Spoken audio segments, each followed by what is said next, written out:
जय हिंद फ्रेंड्स। तो हम पढ़ रहे थे सुभाष खान की राजस्थान जी के युग, और आज के इस सेशन में हम नेक्स्ट 3 पेज को कंटिन्यू करेंगे। शुरू करते हैं आज का सेशन ठीक वैसे जैसा कि अपन जनरली शुरू करते हैं, मोटिवेशनल कोट या प्रेरक विचार के साथ। तो आज का मोटिवेशनल कोट रहेगा कि रही मन धागा प्रेम का, मत तोड़ो चटकाए, तोड़े से फिर ना जुड़े, जुड़े गांठ पड़ जाए।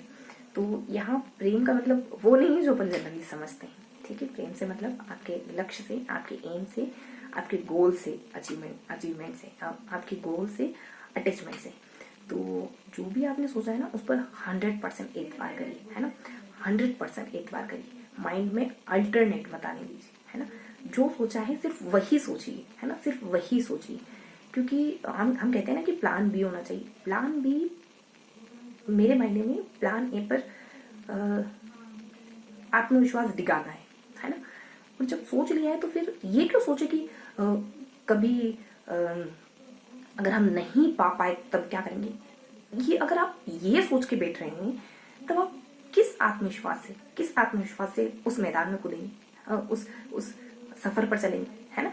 तो ये मान के चले ना कि हम तो बस जिस सफर पे चल रहे हो उसकी मंजिल पाकर रहेंगे, है ना। उसको मुकम्मल अंत तक पहुंचाएंगे, ठीक है। तो शुरू करते हैं आज का सेशन। आज हम नेक्स्ट 3 पेज को पढ़ेंगे, यानी कि पेज नंबर 39, पेज नंबर 40 और 41 को पढ़ेंगे। इन 3 पेज में हम देखो 5 बार दोहराना है। तो हम बहुत सिंप्लीफाई तरीके से पढ़ने की कोशिश करेंगे। और आप जानते हैं इस वाले सेशन में हम बातों ही बातों में कॉन्सेप्ट सीखने के, चीजों को याद करने की कोशिश करते हैं बहुत ही सहजता से, है ना। तो पेज नंबर 39, 40 और 41 को पढ़ेंगे। इन 3 पेज में क्या पढ़ने वाले हैं, राजस्थान के ज्योग्राफिकल हिस्से को पढ़ने वाले हैं। पेज नंबर 39 में हम देखो लास्ट का जो पेज है ना, पेज नंबर 40, उसमें हम अरावली के बारे में पढ़ेंगे कि अरावली कहाँ से निकलती है, कहाँ तक जाती है, अरावली का विस्तार कितना है, राजस्थान में कितना है, राजस्थान में कहाँ से निकलती है, कहाँ जाती है अरावली के, क्या उपनाम है, और बीच में नक्शा आ जाएगा। 2-4 फैक्ट ऊपर गिवन है, 2-4 फैक्ट नीचे गिवन है, और बीच में राजस्थान के नक्शे का जिक्र किया गया है। क्यों? क्योंकि उसमें अरावली को चित्रात्मक तरीके से दर्शाया गया, इस वजह से। उसके बाद सेकेंड लास्ट पेज पे आए तो सेकेंड लास्ट पेज में हम, है ना, मरुस्थल की कुछ विशेषताओं को जानेंगे। कैसे याद रखेंगे कि यहाँ मरुस्थल की विशेषताओं को पढ़ना है। तो एक माइंड में बनाए 3 बॉक्स पढ़ेंगे और सामने की तरफ मतलब लंबात्मक तरीके से जानकारी पढ़ेंगे, अरावली के बारे में कुछ पढ़ेंगे, है ना। एक पेज को 2 हिस्सों में बांट सकते हैं। तो यहाँ 3 बॉक्स है और यहाँ कोई बॉक्स वगैरह नहीं, सीधा अरावली के बारे में हमको पढ़ना है। इन 3 बॉक्सेस में हमको मरुस्थल के बारे में पढ़ना है। मरुस्थल की क्या विशेषताएं होती है, मरुस्थल का क्षेत्रफल कितना है, मरुस्थल की क्या विशेषताएं हैं, मरुस्थल का इलाका कितना है, मरुस्थल कौन कौन से देशों में फैला हुआ है, और मरुस्थल भारत में कहाँ फैला है। इन 3 बॉक्स में बस थोड़ी सी इन्फॉर्मेशन, मरुस्थल की विशेषताएं, मरुस्थल किन किन देशों में फैला है, मतलब तार का मरुस्थल भारत पाकिस्तान में फैला है, मतलब कुछ भी नहीं। आप ये ध्यान रखिए बस कि हमको 3 बॉक्स कवर करने हैं, जो थार के मरुस्थल के बारे में कुछ बहुत ही जनरल सी बातें बताएंगे। इसके अलावा सामने अरावली के बारे में जानना, ये कि अरावली के पिता अरब सागर को कहा जाता है। ये मिनिकाय द्वीप से उत्पत्ति मानी जाती है। अरावली लगभग 65 साल पुरानी है। अल्पेशियन से अरावली की तुलना करी जाती है। अरावली वरित पर्वतमाला है। अरावली अवसादी चट्टानों से बनी है।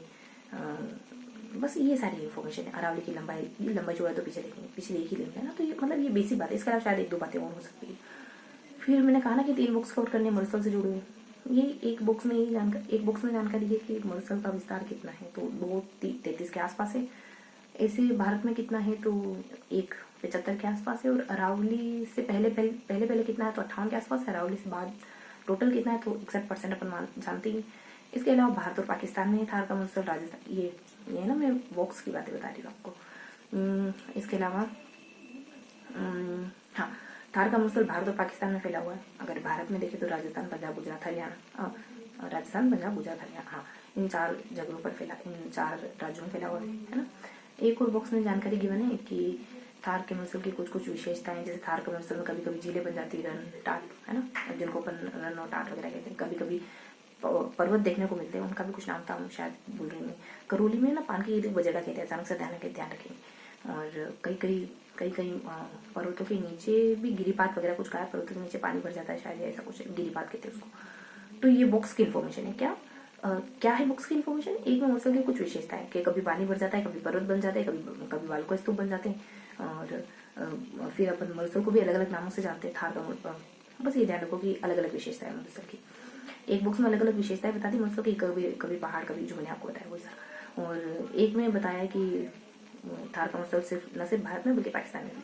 एक में बताया कि भारत में कहाँ है ना, तो राज्यों के नाम मेंशन कर। तो ये इतनी इतनी सी इन्फॉर्मेशन इन तीनों बॉक्स में। अब इन बॉक्स के अलावा भी तो कुछ जगह है ना, बॉक्स के बीच बीच में कुछ खाली जगह बच रही है, तो वहाँ की इन्फॉर्मेशन है, वहाँ इन्फॉर्मेशन है आंकड़े जो मैंने आपको अभी बताए हैं कि 1 लाख 2 लाख टोटल है, 1 लाख भारत में पड़ता है, 61 टोटल है, अरावली से इधर इधर 58 पड़ता है, ये सारे है। और इसका अक्षांशीय देशांतर विस्तार कितना है, इसका अक्षांशीय देशांतर विस्तार ठीक ठाक है, 25 30 ऐसे मतलब पूरा पूरा है, 25 50 70 और ऐसा कुछ है ना, पूरे पूरे आंकड़े। इसके अलावा ये बहुत ज्यादा जनसंख्या वाला पहला मरुस्थल है और सबसे गर्म मरुस्थल है, सबसे छोट ऐसा कुछ था कि ये बहुत छोटा मरुस्थल है, सभी कुछ था। इसमें विविधता बहुत सारी है, ये बेसिक बेसिक बातें हैं जो आप जानते हैं जनरली, है ना। तो ये हमारे बॉक्स हो गए, बॉक्स की बच्ची कुछ बातें हो गई बीच की। सामने अरावली बताई दिया, अरावली से थोड़ा सा मेंशन था कि कुछ कुछ संभाग ऐसे, संभाग की शायद ट्रिक थी अपने की, जयपुर अलवर भरतपुर, देखो संभाग कौन कौन से, तो ये जनरल संभाग जैसे जयपुर है, उदयपुर है, जोधपुर है, सीकर है, ई वाला एक और कोई संभाग था और एक और अजमेर, ये कुछ संभाग है जहाँ मरुस्थल देखने को मिलता है। इनके भी सभी इलाकों में नहीं, कुछ कुछ इलाकों में पर्टिकुलरली कुछ कुछ, जैसे उदयपुर संभाग है खाली राजसमंद, तो कुछ कुछ इलाकों में इन संभागों को कुछ कुछ इलाकों में हमको मरुस्थल देखने को मिलता है, ठीक है। इसके अलावा यही ऊपर वाले बॉक्स में, नीचे तो अरावली के बारे में ऊपर वाले बॉक्स की 2013 की एक रिपोर्ट है जिसके अनुसार 17 जिलों में, जिसके हमने एक ट्रिक बनाई थी, हमने एक ट्रिक बनाई थी कि नर का हक है कि जय साहब, कि वो जय साहब सुने, जय हो साहब की जय हो, नर का हक है कि वो जय साहब सुने, जब उसकी नौकरी लग जाए तो जय जयकार सुने, है ना। ऐसा करके ट्रिक बनाई थी। जिले तो अपन जानते ही जैसे क्या हो सकते हैं, और इस वाले सेशन में चीजों को सहजता से याद करने की कोशिश करेंगे, इस वजह से बहुत ज्यादा नहीं, बहुत संक्षिप्त करने की कोशिश करेंगे। तो ये हमारा सेकंड लास्ट पेज रहा, है ना। उसके बाद हम फर्स्ट पेज पे आ जाते हैं। फर्स्ट पेज में हम क्या पढ़ते हैं मालूम है कि बीड़ा शेखावटी में मैदान को कहते हैं।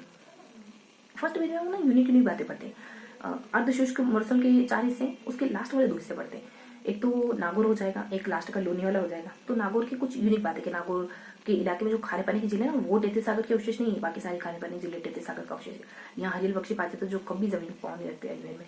और इसके अलावा यहाँ पे बांका पट्टी खारे पानी वाली है ना, और जो बांका पट्टी है ना, और बस बांका पट्टी आप जानते हैं, लाठी सीरीज जिसको कहते हैं अपन, है ना।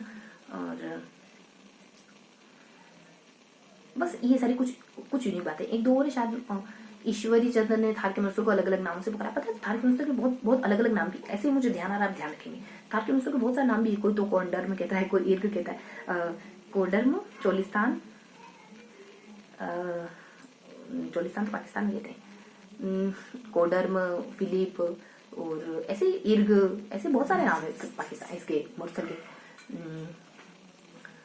तो ऐसे मुझे कुछ ध्यान आ रहा था कि बहुत सारे नाम इसके, और छोटा मरुस्थल, माऊ, और एक विशेष करके थार का मरुस्थल जो बीकानेर जैसलमेर के इलाके को ही कहते खाली, और एक और कोई छोटा मरुस्थल ऐसा करके कुछ है ना। तो ये थार के मरुस्थल के उपनाम समथिंग समथिंग है, ऐसे ध्यान आया बता दिया, है ना, समथिंग समथिंग। और पहले पेज पर आते हैं। पहले पेज में क्या पढ़ा, कुछ बढ़िया सी बातें जो नागौर के प्रदेश की। अब लूनी नदी पर, लूनी में ज्यादा कुछ नहीं, बीच में आया था कि लूनी नदी को कुछ आया था, एक पैराग्राफ, एक मतलब एक ब्रैकेट आया था, उसके ऊपर कुछ 2-3 बातें, उसके नीचे कुछ 2-3 बातें, दैट्स ऑल। उसके ऊपर यूं था कि लेडी जोजोल मेट्री जवाई सारी सब इसके साइड है। नाकोड़ा पर्वत के बारे में आया था, कुछ लघु माउंट आबू के बारे में आया था, और एक मैदान के बारे में आया था कि ये कुछ मैदान वगैरह ऐसा कुछ था, मैदान के बारे में कुछ आया था, ये मुझे मालूम है कि पर्वत और मैदान के बारे में था। तो कुछ ऊपर नदियां थी, कोस्टल के ऊपर कुछ नदियां, नीचे मैदान और पर्वत के बारे में। इसके अलावा नीचे बच गया, नीचे कुछ थोड़ा सा पोर्शन बच गया अभी फर्स्ट पेज का, जहाँ है ना जल के कुछ प्रमुख शब्द है, जैसे पोखर किसको कहते हैं, रनोटाट किसको कहते हैं, क्लाय किसको कहते हैं, ये सब। और इसके अलावा नीचे कुछ इन्फॉर्मेशन आ जाती है, जैसे ये तो जल की प्रमुख, जल संचय के प्रमुख तरीके हो गए। अब जल से जुड़ी मरुस्थल से जुड़ी शब्दावली, इर्ग किसको कहते हैं, हमादा किसको कहते हैं, हमादा है ना पत्थर वाले रेगिस्तान को कहते हैं, इर्ग रेत वाले रेगिस्तान को कहते हैं। इसके अलावा कुछ डांड वगैरह, थली वगैरह और वल्ल वगैरह, है ना, बल को डंडे से बांधो, बीच में गले में थली भी लटका दो, है ना। तो इस तरीके से हमने मोटा मोटी 5 बार रिवाइज करना था, फर्स्ट बार रिविजन किया मैंने, कुछ बताने की, कुछ समझाने की कोशिश करी 5 बार। तो फर्स्ट में हमने 1 2 और यहाँ ऐसे ही कुछ 1 2 यहाँ कह सकते 1 2 3 4 ऐसे सेगमेंट है। सेकंड में तो हमने कहा था ब्रैकेट और सामने अरावली, लास्ट में तो वही अरावली थोड़ा सा ऐसा। तो लास्ट में अरावली है थोड़ा सा, फर्स्ट में हमारे वो एक दो ब्रैकेट 4 ब्रैकेट और यहाँ 2 ब्रैकेट और इस तरीके से, और लास्ट में हरावली 4 ब्रैकेट 2 ब्रैकेट और इस तरीके से लास्ट में 4 ब्रैकेट 2 ब्रैकेट और इस तरीके से लास्ट में। ये था आज का सेशन, मे भी 5 बार रिवाइज हो गया। मिलते हैं इसी किसी अगले सेशन में, तब तक के लिए जय हिंद।